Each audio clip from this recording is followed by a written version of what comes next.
من ارخم الدروس اللي قابلتني في البرمجه وهو السكوب. فبجد اتمنى تقدر المجهود ده وهتدعي لي في الاخر، لان ربنا وحده يعلم انا تعبت قد ايه عشان ابسط لك المعلومه بالشكل ده. نبدا على بركه الله. قهوتك، الورقه والقلم، خد نفس عميق.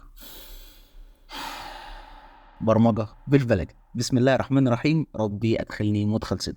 تخيل معايا كده ان عندك بيت كبير، حاجه كده زي الفيلا، والفيلا دي فيها جنينه. الجنينه دي بقى انت زارع فيها شجره مانجا يا مانجا. عايزك بقى تفكر كده، مين اللي يقدر يوصل للمانجا دي؟ اكيد انت والناس اللي عايشه معاك في البيت، صح الكلام؟ عسل الكلام. طيب مثلا لو في شجره تانية مزروعه بس بره البيت بتاعك، بره سور الفيلا بتاعتك، والشجره دي متاحه للجميع، يبقى مين اللي يقدر يوصل لها؟ اكيد الناس كلها. بس امسك هنا نقطه من اول السطر، هو ده مفهوم السكوب. السكوب موجود في معظم لغات البرمجه.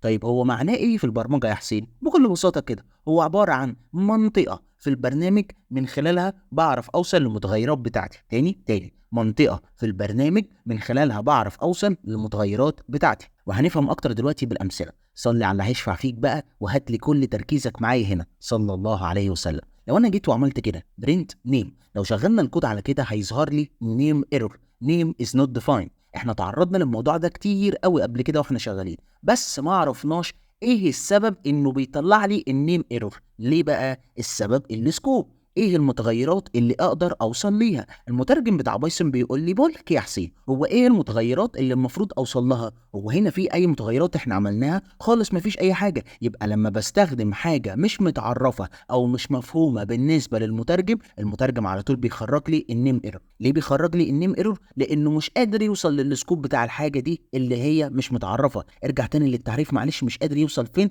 للمنطقه اللي في البرنامج اللي من خلالها بوصل للمتغيرات بتاعتي.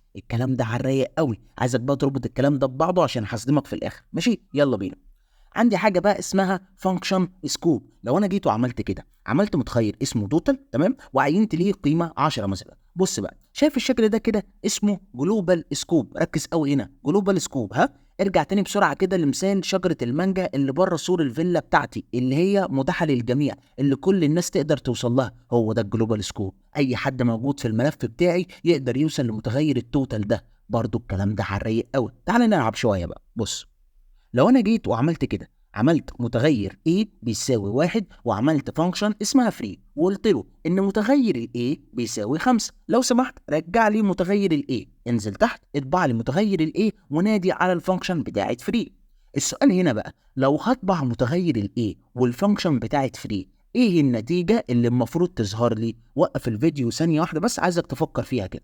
تمام، تعال نشغل الكود. النتيجة 1 و5. لو إجابتك كانت 1 و5 يبقى أنت كده فاهم. تعال بقى نمشي بدماغ المترجم خطوة خطوة. ال A عندي ب1، الفانكشن الفري جواها متغير اسمه A برضه بيساوي كام؟ 5، وبيرجع ال A اللي هي ال5. تمام أوي. وبعدين هطبع ال A. هنا بقى يا ترى انهي ايه فيهم؟ بس اثبت هنا بقى يا قلب اخوك، المترجم مش شايف غير متغير الايه اللي بيساوي 1، اللي هو الجلوبال سكوب، الشجره اللي متاحه للجميع. ليه؟ لان هو دلوقتي شايف وعارف المنطقه اللي موجود فيها الايه. انت قلت ايه يا حسين؟ المنطقه ايه؟ ايه ده زي التعريف بالظبط اهو. هو عباره عن منطقه في البرنامج من خلالها بعرف اوصل للمتغيرات بتاعتي. 5 عليك يا ابني، يحرسك ربنا. بص الكلام كله مربوط ببعضه ازاي. الرؤيه بدات تبان اهو معاك واحده واحده. نكمل، ندخل على الفانكشن بتاعت فري، هلاقي جواها متغير الاي بيساوي 5. تاني معلش، المتغير الاي موجود فين؟ جواها شجره المانجا اللي موجوده جوه الفيلا بتاعتي، جوه سور الفيلا بتاعتي يا ابن اللعيبه يا حسين. معنى ذلك ان لما بنادي على الفانكشن، المترجم مش شايف غير الحاجه اللي موجوده جوه الفانكشن بتاعتي. الله يفتح عليك. خد تعالى، لسه مكملناش.